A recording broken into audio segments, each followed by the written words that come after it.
भैया best book for twenties, देखो मैं इस पे पर्सनल एक्सपीरियंस से बताता हूँ बेस्ट किताबें कौन सी होती हैं। पहले मैं गूगल पे जाता था, मैं सर्च कर लेता था what are the best books.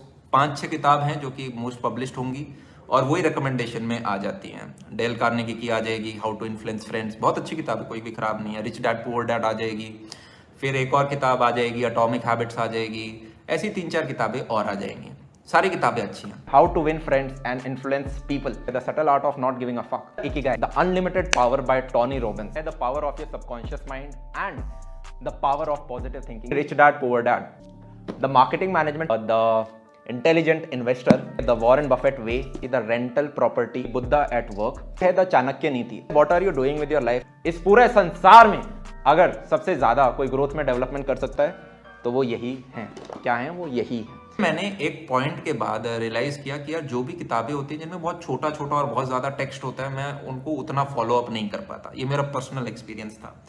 तो मैं एक दिन ऐसे ही चलते चलते मॉल में मुझे एक दिख गई बुक स्टोर में गया, वहां पे मैंने खुद किताबें एक्सप्लोर करी।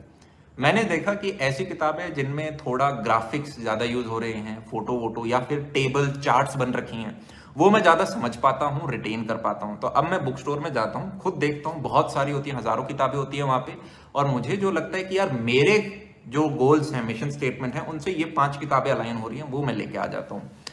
और कोई भी आप जब बुक परचेज करते हैं, ठीक है, एक बहुत इंपॉर्टेंट फैक्ट है, हम 10% ही रिटेन कर पाते हैं जो भी हम पढ़ते हैं।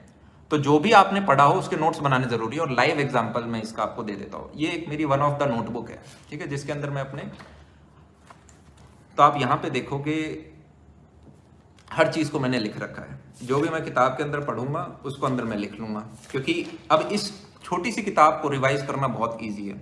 इस छोटी सी किताब को रिवाइज करना बहुत ईजी है। प्लस मैंने लिखा है तो सोचा है कि यार मोटे पैराग्राफ में से कौन सी एक लाइन मेरे को लिखनी है। और ये कोई ऐसा प्लान भी नहीं था, यहीं पड़ी थी, मैंने आपको यहां से उठा के दिखा दी, ठीक है। तो इसी प्रकार से नोट डाउन करो कि यार इस किताब से मैं ये 8 चीजें सीखा। हो सकता है आप 2 पन्नों में ही समराइज कर दो उसे, और वो 2 चीजों को 10 बार रिवाइज करना है। 10% ही अगर हमें याद रहता है तो 10 बार रिवाइज करके 100% याद रहेगा। मम्मी को बताओ जबरदस्ती, भैया को बताओ, पापा को बताओ, मैं आपको बता देता हूं कभी जबरदस्ती। तो इस प्रकार से बार बार याद रहे। और किसी भी किताब को A to Z पढ़ने की बिल्कुल जरूरत नहीं है। आपको लगता है ये 2 चैप्टर मेरे लिए इंपॉर्टेंट हैं, 2 पढ़ो। ये 4 लाइन मेरे लिए इंपॉर्टेंट है, बस 4 लाइन पढ़ो। ऑडियो बुक्स का मैं यार अब ज्यादा मैं फर्स्ट सेकंड ईयर में, थर्ड ईयर में बहुत पढ़ता था। फिर मैंने रियलाइज किया कि यार जो भी मैं ऑडियो बुक पढ़ता हूँ खत्म तो 2 दिन के अंदर हो जाती है, पर उसका याद मुझे कुछ नहीं रहता, मैं भूल जाता हूँ सब कुछ। तो बहुत जल्दी रियलाइज हुआ कि ऑडियो बुक के साथ साथ अगर आप नोट्स भी बनाते हैं तो वो असली होगा। नोट्स, जब 10वीं के बोर्ड एग्जाम के लिए नोट्स बना के उन्हें 5 बार हमने रटा था, तो सिमिलरली अब जब आप लाइफ स्किल सीख रहे हो तो उनके भी नोट्स बनाएं।